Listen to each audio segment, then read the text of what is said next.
Though most users opt to create shipping labels in batches, sometimes you need to create just one label at a time. Or if you're getting started out with Ordoro, you might want to try a couple individual labels to get used to it.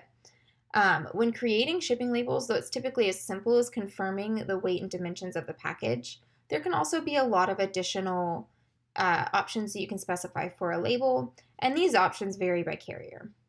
Ordoro makes it easy to set these options quickly and efficiently, and this tutorial is just going to demonstrate how to create a single shipping label in Ordoro. So to get started, we're going to select an order. You'll see that I already have the weight and dimensions set for the product that's on the order. That's just automatically populated because I've stored that information in Ordoro. But when I select the label, the order, it's going to bring up the shipping label panel over here on the right. And this is where I can specify options like the carrier, the package type, any weight and dimensions if I need to modify that. I can select the ship from warehouse if it's different from the default warehouse or the warehouse assigned to this order. I can also set the shipping methods and rates. So right now it's at priority mail, but I could change it to express or any other that it qualifies for. And since I have USPS selected here, I also see my USPS postage balance down here at the bottom. That's only going to show up for USPS. The other carriers operate differently.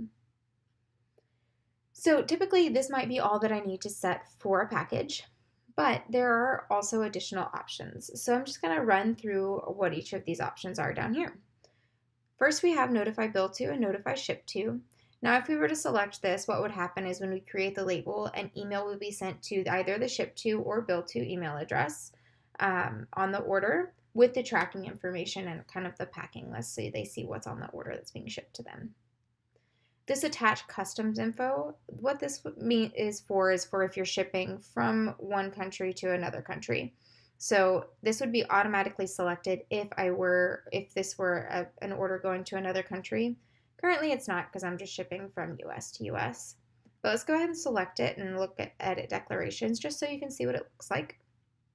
Here basically you can just describe the contents and set any of the customs information. You can add other lines if you need to do that, or delete them, and then just save that once you're finished. I'll leave this deselected though, since it is not an order that's going forward. Next we have ship date. So this is if you are going to create the label on one day but not ship it until another day. So you can just set whatever your ship day would be here. And this information is sent to the carrier and they monitor it. We also have this packaging weight option. So as I mentioned, this weight that is here is populated based on the information I've stored on the products in Ordoro. But if I want to include my packaging weight, maybe my box and any packaging materials I put inside it weighs 3 ounces, I can set that here, and that just kind of sets it as separate from my product weight. And I can always save a preset for this box as well so that it just always saves its packaging weight. Next, we have delivery confirmation here. So if you need to set a different delivery confirmation, a reason for export, if you're exporting it, any non-delivery options. If you need to, this is a USPS option, but if your mailing post office zip code is different from your warehouse zip code, you can set that here just so that the rates are calculated appropriately. And then we also have the reference number for the label. So it's automatically the order number, but you can modify that if you need it to be something else. And so these are the options for USPS. As I mentioned, we do have other carriers, and these options vary by carriers. So we'll just kind of skim through. Some of them are the same: sending notifications, attaching customs information.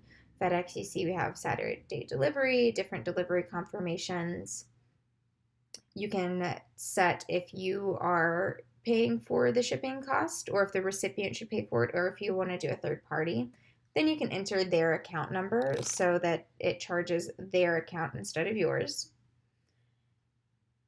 Declared value, this is if you need to declare a value to FedEx. You can do the same ship date modifications, and then they have some duties payer. If you're using SmartPost, you can set your hub here. If you're shipping alcohol or dangerous goods, you can set that information. They also have the packaging weight. They have a dry ice weight, so if you're shipping with dry ice with FedEx, you need to modify the dry ice weight, delivery instructions, and reference number. And so on. So each carrier is going to have different options. If you're used to using a carrier, you'll probably know about their different options, but definitely get familiar with these additional options for the carrier once you've set up your account. So that's a lot, but if you have any questions about it, please feel free to reach out to us. We'll definitely be happy to help you out. Thanks for watching.